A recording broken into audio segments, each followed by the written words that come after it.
Hey guys, Todd Swart here, getting ready to get started on my new painting. So I've got a blank canvas behind me, as you can see, or a blank panel I should say. So I paint on these. This one is 14 by 18 inches and it's just this solid hardboard panel I prime with gesso and oil primer. So the painting I'm going to be doing is this city scene here. It's a scene down in Old Town, Pasadena. It's the Patagonia store, but I think I'm going to change the name of it. Just make up the name of another store. I went down early one morning to Old Town Pasadena and caught a lot of great photos, and really like this one with the light shining through the buildings on the left and just catching the front of that storefront first thing in the morning. So I think this is going to be a lot of fun. I'm looking forward to get started. Okay, so I've got the drawing and the composition pretty well established. With this painting, the impact is really going to come from that center section of light tone. That's what this painting's really all about, is that sunlit storefront. And to do that, I'm going to have to be very careful with those dark tones. Right now they're kind of blocked in. They're not nearly dark enough. If you look over here in the reference photo, if you look from a distance, you can see these read just kind of as one big dark tone. You can see a few details, something going on in there, maybe something a little going on in here, but they read as just this big section of dark tone kind of outlining the frame of the picture. If you get in close there, you can actually see quite a bit of detail in there. In those shadow areas, you can see the mannequin. There's quite a bit going on.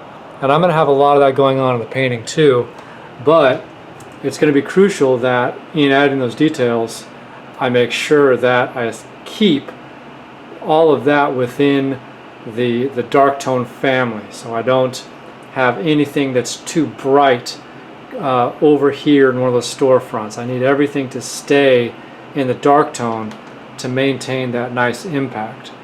And as I start adding color into the painting, that's what I'm going to focus on first, is making sure that these dark tones are correct, especially over here on this side. On those windows, those are just way too light right now. But as I add color, I'm going to make sure those tones are correct so that I maintain that impact. I'm going to leave the light areas for later because they're pretty well established already. All I did was just wipe away that background scrub to establish the light tones, and those can pretty well stand as they are while I put in those darks. Okay, so I finished the initial block in, and I've even started developing a couple of the areas.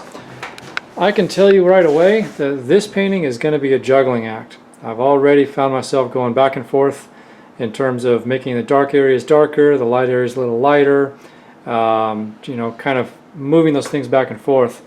Like for example, this cross piece here I think is a little too light. Some of these areas over here are a little too light. And I'm gonna have kind of moved back and forth in terms of the colors in this area here, making them a little grayer, a little more saturated. And same thing up here in the trees. At first they were way too bright, and then I grayed down those light tone areas there. And I'm still debating about whether or not they're even a little bit too saturated. One thing I want to look at real quick is these windows up here above the awning. So I put in these vertical kind of beams there. In the photo, in the reference photo, you can see those beams are there, but they're thinner, and there's one kind of big thick one. So I just took that thick one and duplicated it. And there's also that little curtain there behind, inside the building, behind those windows, and you can see right there's the shadow of that large that beam right there. And I'm going to do something similar. I put the curtain, and the curtain extends all the way across, but I also want to communicate that that curtain is further back inside that window. So I'm going to put in the shadows of those three beams to hopefully communicate that. It's always a challenge to communicate to get something that's vague inside a window and have it read like that. I'm having a similar issue inside of this window because I've got all that space behind that sign right there, and you can see here in the original there's kind of a shadow that's cast into something that's back there. I'm not even sure what that is, so I'm gonna have to do some work to make sure it reads that the objects inside the window are inside but still have that that sign there on the window highlighted. Okay, so I painted in those shadows in those upper windows, and I think they work pretty well. As you can see, that that screen or that curtain back there now reads very nicely. It feels like it's set back maybe a couple feet from that window, and we can see how those shadows interact with the beams in front of it. Okay, so I want to take a look at how this painting has been coming along. I've been doing a fair amount of work, so as you can see, I think it's looking pretty good. I've been working a lot, especially in the dark tone areas. I got a nice little mannequin going on here, and a few things going on there on that left side. I placed this trash can here intentionally on the edge just to kind of block that, there's that diagonal line that kind of leads out of the painting. So I felt like that made a nice little stop for that. I've also been doing some work along the top areas here. I added these windows, or refined the windows up on the top, and I put the name of the store in there. The original name of the store, the actual name of the store, is Patagonia, which is a kind of mountainous rock climbing area in, I think it's South America. And I didn't want to use the name of the store just because it's, you know, an actual business. So I wanted to change it, but I wanted to change it to something that's meaningful. And so I thought, hey, Denali is perfect. Got Denali National Park and Denali Mountain up there in Alaska, so I thought that was perfect. I've made a little bit of change of plans about the center of interest and the whole kind of center section of the painting. I had originally planned to make this poster kind of the center of interest, but the more I thought about it and the more I worked with it and trying to do something interesting with this window and these two windows here, I just really didn't like that poster and kind of the effect it had. So what I did was I went online and I found some photos, and then I played a little bit in Photoshop. You may not be able to see it too well, but I put a mannequin in there. There's kind of a mannequin of a jacket, and there's a backpack down there, and then here there's I kind of photoshopped in a landscape photo or landscape image of a mountain, which I thought was appropriate given the name of the store. And so I think that makes kind of for more of a more interesting center of interest. Obviously I'm going to lighten this mannequin way up because that's being hit by sunlight, so it's going to look way different in the final painting. But I think that that mannequin and that mountain scene there in that window is going to add a lot to this painting.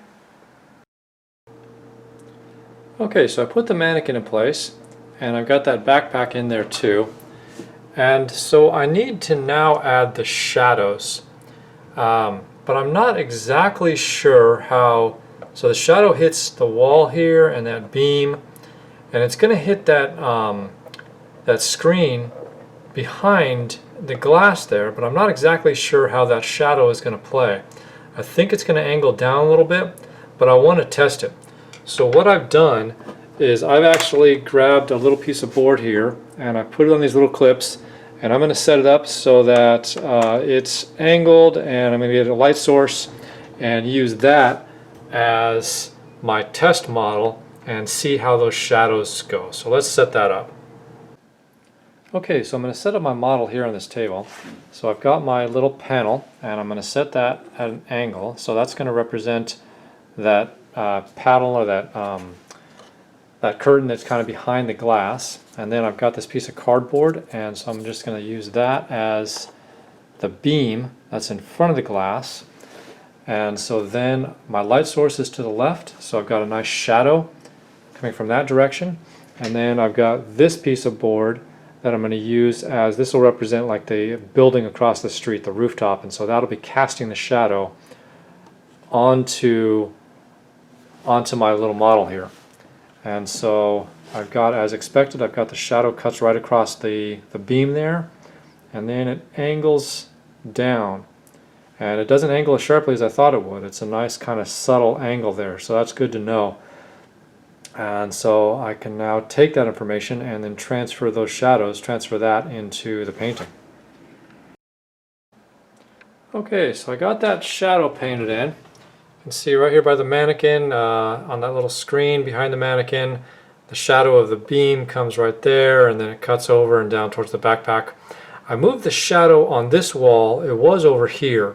And I moved it over so that it would, so that I could stop that shadow in the back right there by the backpack. I think that's a little bit better effect.